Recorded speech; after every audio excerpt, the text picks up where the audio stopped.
Good morning mga kauragon. Ayan, andito naman ako sa kusina. Naghahanda naman ng mga ulam tanghalian bago matulog para mamaya pagising ng mga kiddos ko may ulam na. Ayan, patatas, repolyo, sili, sibuyas, bawang. Ayan, yan lang, Ricardo.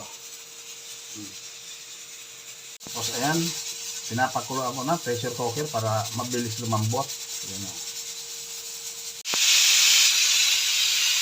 Ang ricado, sibuyas, bawang, paminta. Di ko nilalagay yung paminta pag pinapakulo kasi sumasama sa bula. Inaalis ko yung mga bula-bula.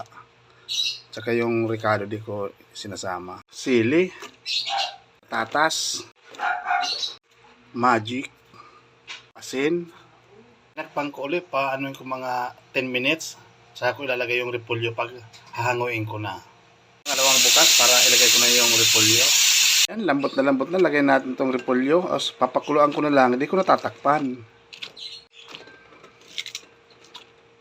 Kauragon, pag nagustuhan mo ang aking video, pwede bang paki-like, follow and share. Thank you.